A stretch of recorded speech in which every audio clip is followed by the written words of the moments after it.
Oh my gosh! I have never been so proud sa Philippine team. Grabe. Sobrang galing ng Philippine team natin ngayon. At makikita nyo nga sa roster pa lang, grabe na yung lineup. At ito nga, second straight win na nila for tonight. At kinakabahan ako kanina pero tingin ko talaga nung first set pa lang actually, nung nag-umpisa pa lang yung game, alam ko na may laban talaga ang Pilipinas. At ayun nga ay nasaksihan natin sa in 4 sets ay nakuha ng Pilipinas ang panalo kanina sa ikalawang araw ng AVC Cup.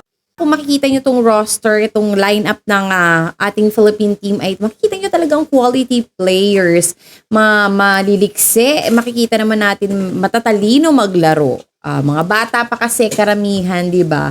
So anyways, nakakatuwa kasi talagang nag-gel sila as a team, no, na ganun lang kabilis. Ilan lang ay katatapos lang ng season ng UAAP at ng PVL at ito nga for a very short moment and tsaka lang sila nagkasama-sama pero makikita mo na talagang nag-gel sila together. Nakakatuwa, ang galing.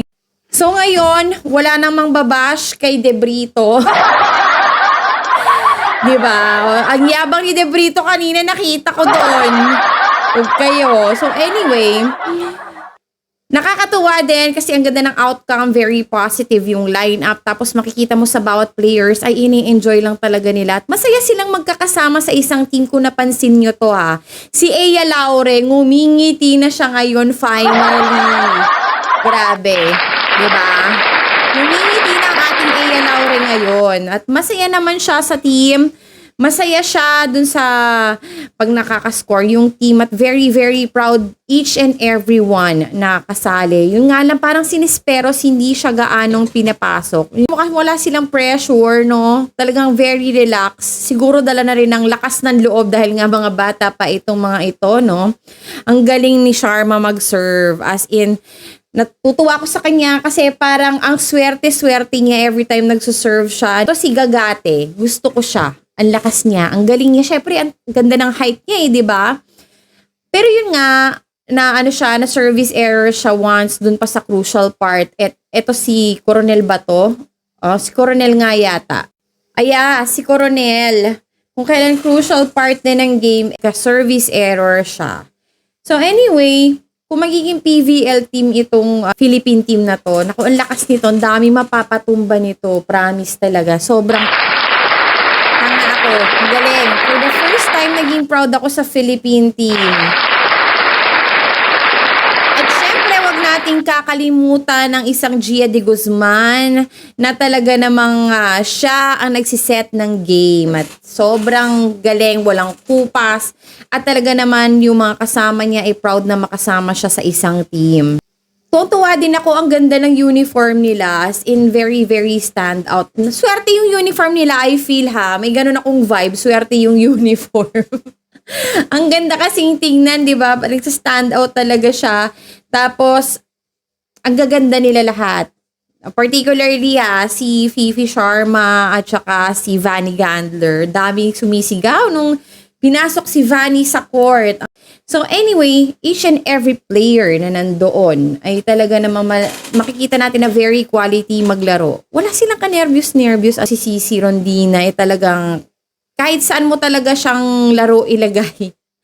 Hindi kanya i-fail. Dito din si Cherry Nunag na paborito ni Debrito, 'di ba? At lumalakas-palakas din siya ng palakas actually.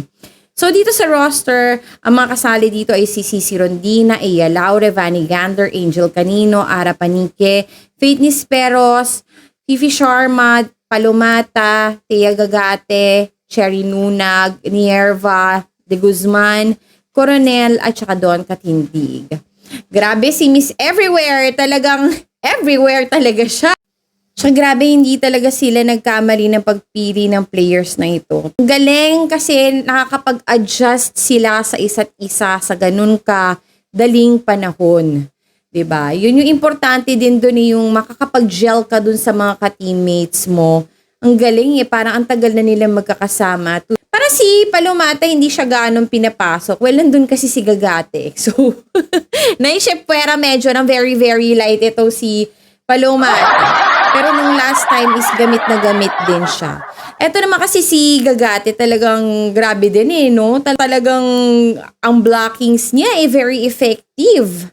Ang pinaka-favorite ko talaga dito sa second day ay si Ea Laure. Siya yung finisher kasi, di ba? Kudos Ea Laure. At saka yun nga, kasi nga ngumingiti na siya ngayon. So, lalo ko talaga siyang nagustuhan. As in, gustong-gusto ko na si Ea ngayon lalo. At very, very proud sila. Alam niyo, promise, wala akong nararamdaman na masamang hangin sa pagkapanalo nila. So, may ibang team kasi na sumali ng international game tas parang ang yabang ng dating. Kami kung gustong team, Signal gusto ko yan, Akari gusto ko yan.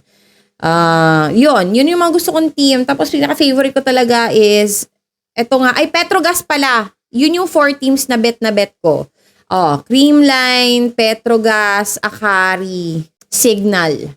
So sila yung 4 favorite teams ko. Pero syempre talagang kung meron akong gusto mag-champion, Creamline yun. So anyway, marami pa silang mga susunod na games at antabayanan natin at sana hopefully talaga makaapot ng podium. Wini-wish ko talaga dahil karangalan ito ng Pilipinas. Thank you so much and I'll see you on my next vlog. This is your Auntie Mama. Ta-ta!